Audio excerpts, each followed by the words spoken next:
Hi అండి. అందరికీ నమస్తే. నారావణ్ పార్ట్ 4. అభి ఇంట్లో. అతిథి రాత్రి బాగా అలసిపోయి ఫుల్గా నిద్రపోతుంది. మెలకు వచ్చి చూసుకుని మళ్ళీ అభి ఇంట్లోనే ఉన్నాను అని బాధగా ఫీల్ అవుతుంది. తనకు తగిలిన దెబ్బ గురించి మర్చిపోయి 2 అడుగులు వేగంగా ముందుకు వేసి నొప్పితో ఒక్కసారిగా గట్టిగా అమ్మా అని అరుస్తుంది. అతిథి ఎప్పుడు రూమ్ డోర్ తెరుస్తుందా అని అక్కడక్కడే తిరుగుతూ ఎదురు చూస్తున్న సీతమ్మ అతిథి అరిచిన అరుపుకు ఒక్కసారిగా భయపడుతూ తలుపు కొడుతుంది సీతమ్మ. అమ్మగారు, అమ్మగారు, నిద్ర లేచారా? తలుపు తీయండమ్మా, అయ్యగారు వస్తే మళ్ళీ అరుస్తారు. అతిథి కోపంగా తలుపు తీసి సీతమ్మని చూస్తుంది. తన 2 చేతులు నడుము మీద పెట్టుకుని. ఏం, అయ్యగారు వస్తే ఎందుకు అరుస్తారు? ఆయనకి అరవకపోతే ఊపిరి ఆడదా ఏంటి? అయినా మీ అయ్యగారు అరవకపోతే వింతగాని హరిస్తే వింతేముంది? ఆ నన్ను ఎత్తుకొచ్చినప్పుడు ఈయన ముఖానికి స్కార్ఫ్ కట్టుకున్నాడు. లేకపోతేనా ఈ పాటికి పోలీసులు కెమెరాలో చూసొచ్చి అరెస్ట్ చేసి జైల్లో ఓచలు లెక్క పెట్టించేవారు. అప్పుడు అరిచేవాడు వామ్మో బాబోయ్ అని. సీతమ్మకి అతిథి ఫ్యూచర్ బాగా అర్థమైపోతుంది.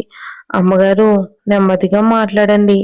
ఈ ఇంట్లో ఇలా మాట్లాడితే కష్టం, బాగా కష్టపడతారు అని అతిథికి వార్నింగ్ ఇస్తుంది సీతమ్మ. అతిథి, నువ్వు ఇలా వార్నింగ్లు ఇవ్వకపోతే ఏదైనా చేసి నన్ను ఇక్కడి నుంచి పంపించేయచ్చుగా, నీకు పుణ్యం ఉంటుంది, ప్లీజ్ నీకు దండం పెడతాను అని అంటుంది అతిథి. అసలు సీతమ్మకి ఏం చెప్పాలో తెలియక నీళ్లు నములుతూ ఉంటుంది. ఇక రూమ్ పైనేనని అర్థమై అటువైపుగా వస్తాడు అభి. ఏయ్, ఏంటి పొద్దుటే నీ గోల? రాత్రి జరిగింది సరిపోలేదా ఏంటి? అతిథి, రాత్రి ఏదో సేవ్ చేశానని నువ్వేం చేసినా ఇక్కడే పడుంటాను అని అనుకోవద్దు. నాదేమీ గోల కాదు, బాధ, ఆవేదన. నా కొంపకి నన్ను పంపిస్తే నా పనేదో నేను చూసుకుంటానుగా. అభి, నువ్వు ఇక్కడే ఉంటావు, ఇదే నీ ఇల్లు. ఇక మాట్లాడకుండా ఫ్రెష్ అవ్వు. అతిథి, నేనేం చేశానని నాకెందుకు ఇంత శిక్ష? ప్లీజ్ నన్ను మా ఇంట్లో విడిచిపెట్టు. మా నాన్న నా కోసం అన్ని చోట్ల వెతుకుతూ ఉంటారు. ఇది నా ఇల్లు ఎలా అవుతుంది? నీకేమైనా పిచ్చా? అభి, నిన్నిక్కడ ఎవరు హింసిస్తున్నారు? మీ ఇంట్లో కన్నా బాగానే చూసుకుంటున్నాగా, ఇంకేం కావాలి? పెళ్లి చేసుకోవాలనుందా? చేసుకుని ఏం చేస్తావు ఇప్పుడు? ఇప్పుడు కూడా అదే చెయ్యి, ఎవరొద్దన్నారు అని అతిథి వైపు సీరియస్గా చూస్తాడు. అతిథి అయితే మామూలుగా షాక్ అవదు, భయంకరమైన ఎక్స్ప్రెషన్స్ పెడుతుంది. నువ్వేమంటున్నావో నీకేమైనా అర్థమవుతుందా లేదా? ఒక ఆడపిల్లతో ఎలా మాట్లాడాలో తెలీదా? కానీ పెళ్లి చేసుకుని పిల్లల్ని మాత్రం కంటారు అని కోపంగా మాట్లాడుతుంది. అభి, ఏయ్, ఎక్కువగా మాట్లాడ్డావనుకో నేనేం చేస్తానో నాకే తెలీదు. నన్ను రెచ్చగొడితే నాకన్నా శాడిస్ట్ ఎవరు ఉండరు, జాగ్రత్త. అతిథి అభి వైపు కళ్ళల్లో నిప్పులతో చెరుగుతూ చూస్తుంది. అభి, నువ్వు అలా చూస్తే ఇక్కడ ఎవరో భయపడలే గాని ఊరికే రంకెలేయకుండా చెప్పిన పని చెయ్యి అని కోపంగా చెప్తాడు. సీతమ్మ, అమ్మా, మీరు వెళ్ళి ఫ్రెష్ అయ్యి వస్తే టిఫిన్ వడ్డిస్తాను. అతిథి అలాగే అని తల బాదుకుంటూ వెళ్తుంది. అభి, సీతమ్మ, నేను ఆఫీస్కి వెళ్తున్నాను, బాబు నిద్రపోతున్నాడు, వాడిని జాగ్రత్తగా చూసుకో. ఆ అమ్మాయికి ఏం కావాలో అన్నీ చూసుకో. ఇక అతిథి తన రూమ్లో ఫ్రెష్ అయ్యి బ్రేక్ఫాస్ట్ చేస్తుంది. చాలా ఆకలిగా ఉండటంతో భారీగానే తింటుంది. నైట్ కూడా ఏమీ తినలేదు కదా అందుకు. సీతమ్మ అతిథి తిండి చూసి జాలి పడుతుంది. సీతమ్మ, అమ్మా, మా అయ్యగారు చీమకు కూడా హాని చెయ్యరు. మిమ్మల్ని తీసుకొచ్చారంటే ఏదో మంచి కారణం ఉండే ఉంటుంది. అపార్థం చేసుకుని కష్టపడకండి, అలవాటు చేసుకుని ఇష్టపడండి. అతిథి, అసలు ఆయన నన్ను ఇక్కడికి ఎందుకు తీసుకొచ్చాడో? బాగా డబ్బున్న వ్యక్తిలానే ఉన్నాడు, మరి నాతో ఏం పని? ఆయన వైఫ్ ఏమయ్యింది అని సీతమ్మ మీద ప్రశ్నల వర్షం కురిపిస్తుంది. సీతమ్మ, మీరు అడిగిన వాటికి నా దగ్గర సమాధానం లేదు. నాకు తెలీదు, మీరు అనవసరంగా భయపడుతున్నారు, అందుకే నాకు తెలిసిందైతే నేను చెప్పాను. ఇక ఇక్కడ మిమ్మల్ని ఎవరు ఏమీ చేయరు. అతిథి మొన్న రాత్రి అసలు ఏం చేయబోయాడో నీకెలా చెప్పను సీతమ్మా. అయ్యో, ఇతను చాలా డేంజరస్. నీకేమీ తెలీదు అనుకుంటుంది మనసులోనే అతిథి. ఈ ఇంట్లో అందరూ ఇంతే. మీరు చెప్పేదే చెప్తారు, నేను అడిగినవి మాత్రం చెప్పరు అని ముభావంగా మాట్లాడుతుంది. సీతమ్మ క్షమించమ్మా అంటుంది అతిథితో. అభి స్మార్ట్ లైఫ్ ఫార్మాసిటికల్ కంపెనీకి ఎండి. ఆఫీస్కి చాలా బ్రాంచెస్ ఉన్నాయి. ఇవే కాక విదేశాల్లో రెస్టారెంట్లు, నర్సరీలు, మ్యారేజ్ బ్యూరోలు, ఈవెంట్ ఆర్గనైజింగ్ లాంటి చాలా బిజినెస్లు అభి సింగిల్ హ్యాండ్తో మేనేజ్ చేస్తూ ఉంటాడు. ఇండియాలో మెడిసిన్స్ తయారు చేయించడమే అభి మెయిన్ బిజినెస్. అభికి పోటీగా వస్తూ మార్కెట్లో తప్పుడు ప్రొడక్ట్స్ సేల్ చేస్తూ జనాల హెల్త్తో ఆటలాడుతున్న company Gupta pharmaceuticals Nihas maintain చేస్తున్నాడు.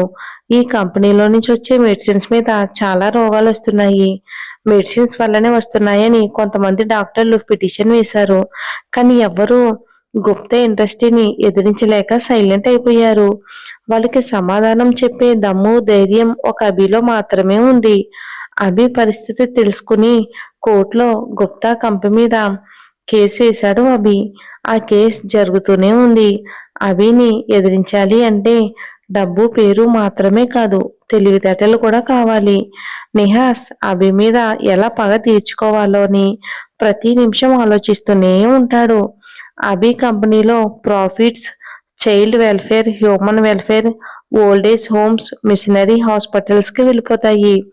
అభి ఇండియాలో కొన్ని హాస్పిటల్స్కి మెడిసిన్స్, ఆక్సిజన్, వెంటిలేటర్స్ లాంటి మెడికల్ ఎక్విప్మెంట్లు ఫ్రీగానే సప్లై చేస్తాడు. అభికి బిజినెస్లో హెల్ప్ చేసే ఫ్రెండ్స్ ఇద్దరు ఉంటారు. చిన్నప్పటి నుండి అభితోనే ఉన్నారు. వాళ్ళే విష్ణు, గుణ. నిజాయితీగా బిజినెస్ చేస్తూ ఉండటమే అభి బిజినెస్ అంత ఫాస్ట్గా డెవలప్ అవ్వడానికి కారణం. అభి చిన్న వయసులోనే బిజినెస్ ఫీల్డ్లో చాలా అవార్డులు కూడా సొంతం చేసుకున్నాడు. అభికి ఒంటరిగా ఉండటం బాగా అలవాటు. అందుకే ఫ్రెండ్స్తో అవుటింగ్కి, పార్టీస్కి వెళ్ళడు. ఎక్కువ బాబుతోనే టైం స్పెండ్ చేస్తాడు. అభి ఆఫీస్కి వెళ్ళగానే అమ్మాయిలంతా ఒక నిమిషం అలా చూస్తూ ఉండిపోతారు. అభి మంచి కలర్, పైగా బ్లూ షర్ట్ పైన బ్లాక్ బ్లేజర్ వేసుకుని నీలాకాశంలో చంద్రుల్లా మెరిసిపోతూ ఉంటాడు అభి. రే గుణ, ఇవాళ మనకి ఇండియాలో అన్ని ఫార్మాసిటికల్ కంపెనీస్ హెడ్స్తో మీటింగ్ ఉంది. ఏదో చెప్పుకోవాలంట, వెళ్దామా? వెళ్ళడం అవసరమా గుణ? నాకు తెలిసి వాళ్ళ అక్రమ బిజినెస్లోకి మనల్ని లాగటానికి ప్రయత్నిస్తున్నారు అభి. Total time waste. నీ టైం చాలా విలువైనది. ఒక్క నిమిషం ఖరీదు దాదాపు 10 లక్షలు అని నవ్వుతాడు విష్ణు. రే అభి, ఎవరో అమ్మాయిని ఇంటికి తీసుకొచ్చావంట? అభి, రే, కొన్ని విషయాలు మీరు నన్ను అడగొద్దు. ఏమైనా ఉంటే ఆఫీస్లో మాట్లాడండి, లేకపోతే ఎక్కడైనా బయట మీట్ అవుదాం. ఇక అమ్మాయి అంటావా? మీ చెల్లెలకి తప్ప నా లైఫ్లో ఎవరికి స్థానం ఉండదు, అది కన్ఫర్మ్. తనని తీసుకురావటానికి ఒక పర్పస్ ఉంది. అది ఇప్పుడే చెప్పలేను. నేను కూడా మీకు ఇప్పుడే చెప్పలేనండి. గుణ, రే, నీ లైఫ్లో మాకు కూడా తెలియని సీక్రెట్స్ ఉన్నాయంటే మాకు అనుమానంగా ఉంది అని అలుగుతారు వాళ్ళు. విష్ణు, మనకి ఇది ఇప్పుడు కొత్త కాదు కదా, ఎప్పటి నుంచో ఉండేదే. అవి ఏదైనా ఆలోచించే చేస్తాడు. ఫీల్ అవటం దేనికిలే కానీ మీటింగ్ వెళ్దాం పదండి, లేకపోతే రాజకీయాలు చేస్తారు. అభి, అదే బెటర్ అనిపిస్తుంది. త్వరగా మీటింగ్ అటెండ్ అయ్యి రిటర్న్ అవ్వాలి. విష్ణు, రే కార్తీ, నేను ఆఫీస్లో ఉంటాను, నువ్వు అభి మీటింగ్ వెళ్ళి రండి. గుణ, సరే వెళ్ళొస్తాంలే అంటాడు. ఇక పోలీసులు నాగేంద్ర ఇంటికి వస్తారు. ఎవరండి లోపల, బయటకు వస్తారా? సరోజ, ఎవరు కావాలండి అంటూ బయటకు వస్తుంది. ఎస్ఐ, నాగేంద్ర గారు, అతిథి అనే అమ్మాయి కిడ్నాప్ అయ్యిందని మాకు కంప్లైంట్ ఇచ్చారు. ఆయన ఇక్కడైనా ఉండేది? సరోజ, అవునండి, ఆయన పిలుస్తాను, వచ్చి కూర్చోండి అని లోపలికి పిలిచి సోఫా చూపిస్తుంది. సరోజ నాగేంద్రను తీసుకుని వస్తుంది. నాగేంద్ర, నమస్తే ఎస్ఐ గారు, నేనే స్టేషన్కి రావాలి అనుకున్నా నిన్న. ఎస్ఐ, హా సార్, నాకు కాల్ చేసి చెప్పారు, అందుకే ఇక్కడికి వచ్చాను. ఏం జరిగిందో మాకు క్లియర్గా చెప్పండి. నాగేంద్ర జరిగింది మొత్తం పోసగుచ్చినట్టు వివరంగా ఎస్ఐకి చెప్తాడు. ఎస్ఐ, ఇక అతని మొఖం ఎలా ఉంది? కార్ నెంబర్ ఏమైనా చూసారా? నాగేంద్ర, అతని ముఖంలో కళ్ళు నోరు మాత్రమే కనిపించాయి సార్. మొహం చుట్టూ ఏదో క్లాత్ చుట్టుకుని ఉన్నాడు. అందుకే మాకంత క్లియర్ గా కనిపించలేదు. మా బావగారు సెక్యూరిటీ వాళ్ళు కార్ నెంబర్ నోట్ చేసి ఎంక్వైరీ చేశారు. తప్పు అడ్రస్ ఇచ్చారంట అని డల్గా చెప్తాడు నాగేంద్ర. ఎస్ఐ, ఓహో, అన్నీ మీరే చూసుకుంటే ఇక మేమెందుకు?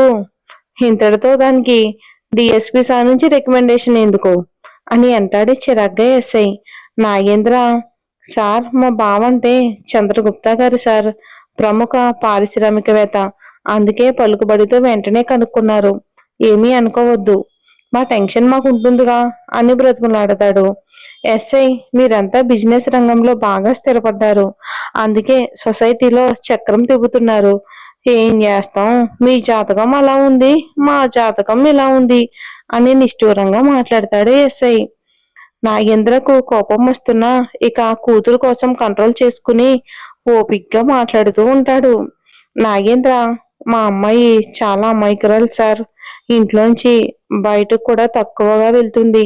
పార్టీలు, ఫ్రెండ్స్ ఇలాంటి అలవాట్లు కూడా లేవు. లక్షణంగా పెళ్లి చేద్దాం అనుకునే టైంలో ఇలా జరిగింది.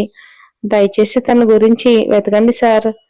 ఎస్ఐ, మా పని అదేగా, వెతుకుతాంలే. ఒక 2 ఫోటోలు స్టేషన్లోకి ఇచ్చిపో. నాగేంద్ర, అలాగే సార్. ఎస్ఐ, రేపు స్టేషన్కి వస్తే కొంతమంది కిడ్నాపర్ల ఫోటోలు చూపిస్తా మీకు. సరోజ, ఆడపిల్ల కదా సార్, ప్లీజ్ కొంచెం త్వరగా ఇంటికి వచ్చేలా చెయ్యండి అంటుంది. అని ప్రాధేయపడి దండం పెడుతుంది.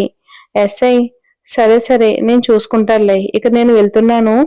నాగేంద్ర గారు, మీరు రేపు ఒకసారి కనపడండి. నాగేంద్ర, అలాగే సార్, థ్యాంక్ యూ అని ఎస్ఐని దగ్గరుండి పంపిస్తాడు.